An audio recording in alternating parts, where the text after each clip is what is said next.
Hola, soy el maestro Fide Hop Sepúlveda de la Academia de Ajedrez Hopchas. Vamos a continuar viendo algún ejercicio de estrategia, específicamente el tema relacionado con la ventaja espacial. Vamos a utilizar la partida de Polugayeski con Yuyevic, cuyo año 1980. ¿Qué nos interesa acá esta posición? Que es muy característica, ¿cierto?, de lo que tiene que ver con el tema de la ventaja espacial. Es cuando tenemos, en este caso, peones en la cuarta fila, y estos peones en la cuarta fila, ¿cierto?, inmediatamente van generando una ventaja espacial. El espacio que hay detrás de estos peones es generalmente la posibilidad donde las blancas pueden maniobrar, pueden ocupar dicho espacio para poder mover las piezas de forma más dinámica, poder implementar nuevos planes. O sea, es un espacio que me permite de una u otra manera, ¿cierto?, disponer de él. En su defecto, el bando que tienen los peones en la tercera fila cuenta con menos espacio.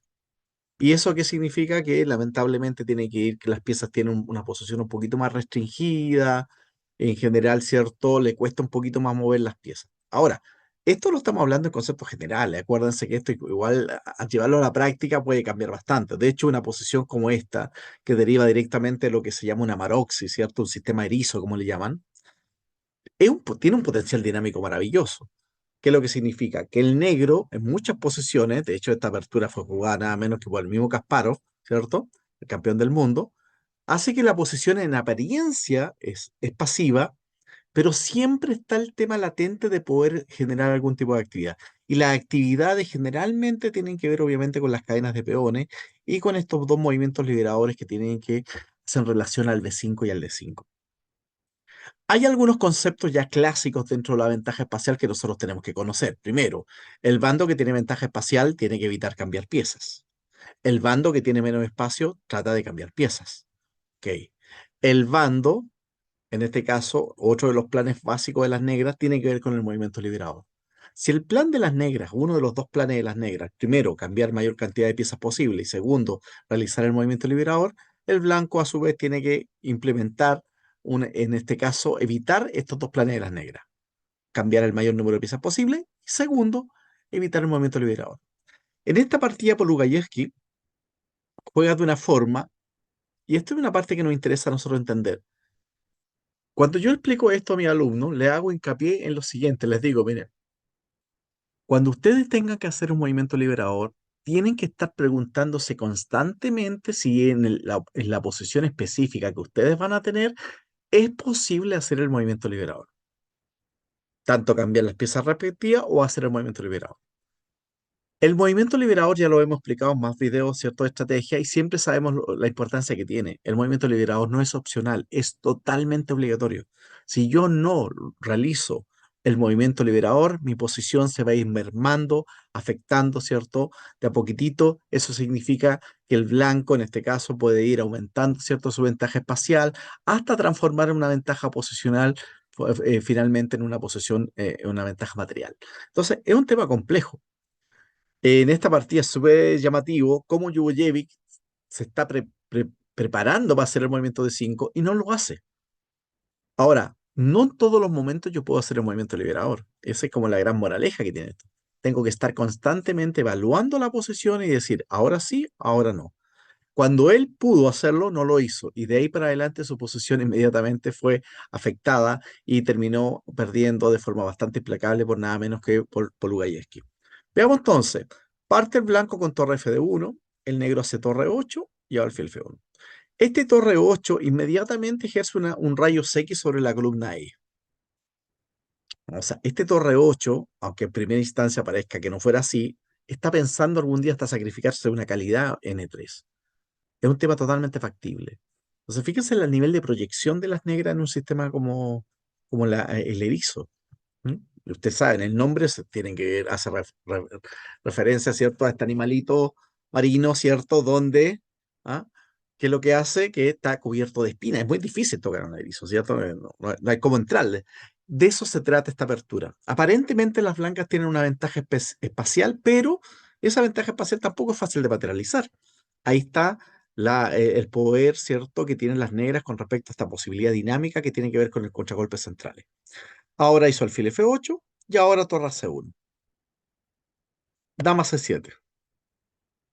El blanco mantiene, ¿cierto? Sigue avanzando sus peones a la cuarta fila.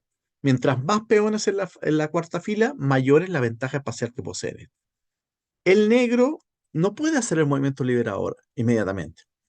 La primera condición que habría que destacar, yo creo que es importante, ¿cierto?, señalar, que para poder hacer un movimiento liberador siempre tengo que tener dos cosas previas fundamentales. La primera, el rey tiene que estar seguro. Yo no puedo hacer un movimiento liberador y que mi rey esté inseguro. O sea, imagínense yo haciendo un movimiento liberador y que mi rival me deja que mate. O sea, uno dice, no, pues, ¿qué sentido tiene hacer un movimiento liberador si te van a dar mate? Esa es como la primera condición. La segunda condición, que es interesante también, tiene que ver con respecto a la dinámica de las piezas. Las piezas tienen que estar bien coordinadas, desarrolladas, tienen que estar trabajando sinérgicamente. O sea, tiene que haber un trabajo de las piezas. Esa yo podría destacar quizá en primera instancia como los dos grandes factores a considerar a la hora de hacer el movimiento liberador. Seguridad del rey, que no te vaya a pasar nada a tu rey, que obviamente de eso se trata el juego. Y segundo, tiene que ver que las piezas estén en la mejor posición posible para poder hacer el movimiento liberador. En este caso, fíjense que las negras todavía no finalizan el desarrollo. Entonces es medio complejo poder hacer un movimiento liberador cuando tú todavía ni siquiera finalizas el desarrollo. Ahora C3 y dama B8. Y ahora sí que las piezas negras, fíjense, pueden inmediatamente ya pensar de a poquito en los movimientos liberadores porque ya las damas se movió, las torres se comunicaron, las piezas están desarrolladas. Ahora sí, caballo B3. Y este caballo B3, ¿cierto? Quiere ejercer una presión sobre el punto B6. Todavía no pasa nada, H6 y ahora dama F2. Entonces, nosotros no sabemos por qué Yugoyev simplemente no realizó el movimiento liberador en su momento. Podríamos especular algunas cosas, que serían meramente especulación. Podríamos decir, mira, lo dejó pasar. Un jugador de su categoría difícilmente deje pasar una cosa como esa. Eh, Calculó y no calculó, quizás no profundizó mucho en el cálculo. También a veces pasa que el cálculo que uno hace en un momento determinado no es el correcto y por ende no termina entrando en una variante específica por eso. En este caso puntual, yo aquí observen, yo podría decir que el rey negro está seguro y que las piezas negras están bien coordinadas. O sea, aquí podríamos hablar que los requisitos básicos para que las negras hagan el movimiento liberador están ahí, están latentes. Por eso es ahora donde realmente Djurjevic debió jugar de 5, hacer el movimiento liberador. Veamos algunas opciones. Si E por D5, E por D5. Si C5, un ejemplo, B por C5, B por C5, y miren esta maravilla, torre por E3. Para que ustedes se den cuenta que cuando la torre la coloco en E8, increíblemente ya estoy pensando en el torre por E3. Dama por E3 y ahora caballo por C5. No puede tomar en C5 con el caballo por la clavada, ¿cierto?, del alfil y todo lo demás. Y esto es una posición bastante dinámica. Fíjense que el negro está haciendo alfil de 6, te está comiendo en H2, el caballo, el peón de D puede algún día moverse a D4, el alfil dominando la diagonal H1 a 8. O sea, esto es una posición bastante compleja y desde el punto de vista práctico, difícil para jugar con blancas, increíblemente. La casilla negra está muy debilitada, dice el artículo. La otra opción es E por D5, E por D5, caballo por. Aquí hay otra opción también. Dice que alfil por B6 te juegan alfil D6, te están comiendo acá. Por ejemplo, si G3 te hago caballo por. Por supuesto que no tengo acá ese 5 por alfil acá y queda totalmente esto el caballo de C3. A G3, caballo por B6, dama por B6, tomo en C4. No tiene torre por D6 por C por B3. Amenazo B2 y torre por C3 y todo lo demás. Después de D por C4, caballo D2, y ahora simplemente este movimiento maravilloso. Fíjense este caballo G4. Esto es la dinámica de una posición de Maroczy o en su efecto, ¿cierto?, con el nombre de erizo.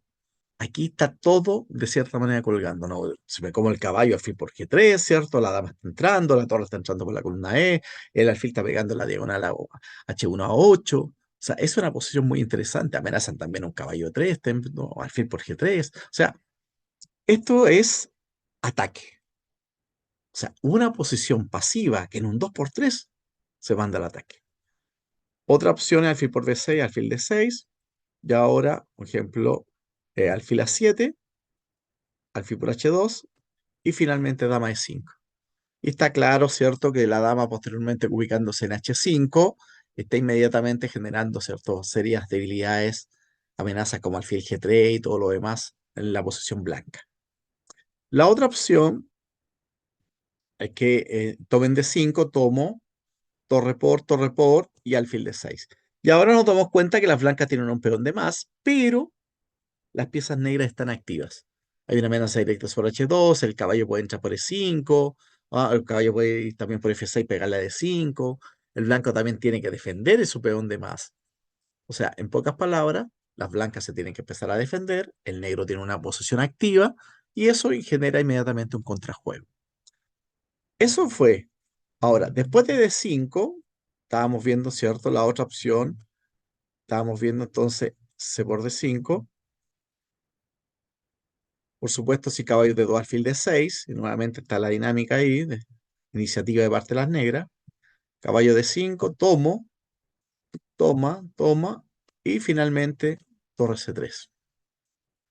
Y otra vez nos damos cuenta, ¿cierto?, que la torre se activa, está comiendo el caballo, está siempre latente, ¿cierto?, un torre por E3 también en algún momento, hay que tener cuidado, ¿no? Entonces, es una posición bastante interesante para las negras, que si bien tienen un peón de menos temporalmente, pero tienen una posición muy dinámica. Otra opción para las negras hubiese sido alfil A8 para poder preparar en un futuro, ¿cierto? Apenas se pueda el D5. Lo que sí está claro, y esta es la parte que nos interesa más, yo creo que en este pequeño video, es que acuérdense, cuando ustedes tengan que hacer un movimiento liberador, tienen que cada vez que les toque jugar, tienen que hacerse esa pregunta. ¿Puedo hacer el movimiento liberador ahora? Y ahí, ¿qué tienen que hacer? Calcular. Calculan desde el punto de vista práctico un par de variantes, van viendo si se van dando las posibilidades. Si yo simplemente omito el tema del movimiento liberador o el cálculo no es el pertinente, va a pasar exactamente lo que ocurrió en esta partida de Polo Gallesca con Lubojevic, donde Lubojevic tuvo la oportunidad, fíjense que es solamente una oportunidad en la partida para hacer el movimiento liberador, no la hizo en su momento y el resto de la partida prácticamente lo único que quedó a la defensiva y como era de esperar terminó perdiendo. ¿Qué hace Lubojevic? Jugó alfil C6. O sea, si las negras tenían el D5 y no lo hacen, claramente alfil C6 no es un movimiento correcto. ¿Qué hace el blanco? Empieza a aprovechar, ¿cierto? Inmediatamente a seguir mejorando sus piezas. Alfil E7 y ahora torre B1. Este primer torre B1 está generando, ¿cierto? Inmediatamente unos rayos X sobre la dama. Eso es muy molesto. Puede que una máquina no le moleste tanto, pero un ser humano desde el punto de vista psicológico es bastante molesto que te coloquen una torre ahí, porque tú sabes que en algún momento la torre te puede pegar a la dama. Hace dama C7, sacándose la clavada y ahora astutamente Poluga le vuelve a colocar la otra pieza. Y aquí tenemos una posición clásica, ¿cierto? Sabemos de antemano que en las posiciones de sistemas de Erixo el negro tiene que evitar colocar cualquier pieza menor, ¿cierto?, en C6 por los golpes tácticos clásicos que conllevan el caballo de 5. Ejemplo, rey H8, cualquier movimiento, alfil F8, caballo D5, E por D5, C por D5, y queda toda la posición negra expuesta, la debilidad del peón D, mejor disposición de piezas blancas. O sea, eso es bastante conocido e importante para los jugadores que jueguen esta línea con negra. En esta posición, por ejemplo, dama de 8 a 4, y el blanco sigue expandiéndose, y torre de 8, y aquí viene el golpe clásico, ¿cierto? Después de caballo de 5, única a tomar. Si tomo, tomo. Listo. Y ahora empiezan las presiones sobre acá. Si caballo F8 a 4, y el blanco lo que quiere hacer es B5 y después colocar un caballo en C6. Todos sabemos ya la importancia de un caballo en la sexta fila. A caballo de 4, rey F7, y ahora simplemente dama a 2, ya hay una presión bastante fuerte sobre el punto N6. Esto es clara ventaja de las blancas. No solamente las blancas tienen mejor posición, también todavía cuentan hasta con la pareja de alfiles. Un ejemplo, torre de 8 mala por caballo de 5. Acá, tomo, y caballo de 4. Y finalmente caballo F5. Y aquí sí nos damos cuenta que está prácticamente la posición está bastante con problemas, ¿cierto? El alfil tiene que ir a F8, la dama se va a colocar en A2, le van a hacer un alfil C4, un torre C1, se pueden entrar por la C. O sea, aquí yo creo que el negro difícilmente se salve de este tipo de posición. Después de esto hace dama A7. Observen que el negro, Yugulevic, no jugó el movimiento liberal en su momento y de aquí para adelante empezó el sufrimiento. A4. Y ahora Liurevic quiere hacer el movimiento. Dice que, por ejemplo, si dama B8 a 5, tomo y caballo por. Y fíjense que ahí las blancas tienen una ventaja bastante evidente. Si A4, ahora D5. Y este es el problema que tiene respecto a las posiciones donde nosotros tenemos que hacer un movimiento liberador, y dicho movimiento liberador es crucial. Si ustedes no hacen el movimiento liberador en el momento oportuno, lo más probable que cuando lo vayan a realizar ya sea demasiado tarde. ¿Ah? ¿Eso qué significa? Un ejemplo que ahora el blanco con un movimiento como A5, con la amenaza de A por B6, ya hubiese dejado a la negra bastante problemada. En la partida hizo E por D5, que no es lo más preciso de Poluga, tomó y ahora hizo el A5. Fíjense que en las otras posiciones que vimos cuando el negro hacía el movimiento liberador, el que tenía la iniciativa siempre eran las negras. Las negras tenían un peón de menos, pero la iniciativa. Acá, todavía el negro hizo el movimiento liberador, no tiene nada de menos, pero la posición es pasiva. Esa es la diferencia. Siempre tienen que elegir una posición activa, aunque sea con peón de menos, a obtener una posición pasiva con igualdad material, porque hay un tema psicológico, un tema de cansancio, de agotamiento. Un ejemplo, si alfil de 8, peón por, y la torre queda colgando, ¿cierto? En C8, si D por C4 tomo, alfil por tomo, ejemplo, si alfil por B4, alfil por A6, y el blanco se queda, ¿cierto? Con no solamente un sano peón de más, hay una amenaza directa sobre C8, y alfil por F3 tomo intermedio, y nuevamente nos damos cuenta que hay una posición muy superior para las blancas. El rey está expuesto, el peón es bastante fuerte, ¿cierto? El flanco de damas, te amenazan, ¿cierto? Varias cositas ahí. El negro tiene una posición bien compleja. En la partida hizo A5, le hizo alfil por B4, le tomó y ahora C5. ¿Qué pasó? Que quedan los dos peones pasados, ligados, y, otra cosa importante, el alfil de B4 queda totalmente fuera de juego. Un ejemplo, si A5 acá, acá y ahora finalmente caballo. Y ese sacrificio de calidad es totalmente decisivo, ¿cierto? Amenazó alfil A6 y te están comiendo todo prácticamente. Después de C5 hizo simplemente alfil B7 y ahora alfil D4. Una vez más, el negro hizo el movimiento liberador, pero quedó en una posición pasiva. Ahí está la diferencia. Si alfil A3, torre C2, caballo 5 y ahora simplemente caballo acá. Y la amenaza directa es torre B3 y comerte el alfil que no tiene dónde ir. Alfil D4, torre E6 y ahora buena. Alfil A3 y buena. Y ahora amenazo simplemente caballo A5 y el alfil colapsa. ¿Qué hizo? Entregó la pieza, pero ya no había absolutamente ningún tipo de esperanza. Y ahora caballo. El bando que tiene ventaja material simplemente cambia piezas. Mira que astuto, Poluga. Si D por C3, caballo por amenazo B7, B8, dama C7 y todo lo demás. Dama por B7 y ahora el bando que tiene ventaja material cambia piezas. Si dama por C7, tomo y me están haciendo, ¿cierto? Torre B8, después alfil por A6 y todo lo demás. Dama C7, torre B8, cambió, jaque, buena. El bando que tiene ventaja material cambia piezas.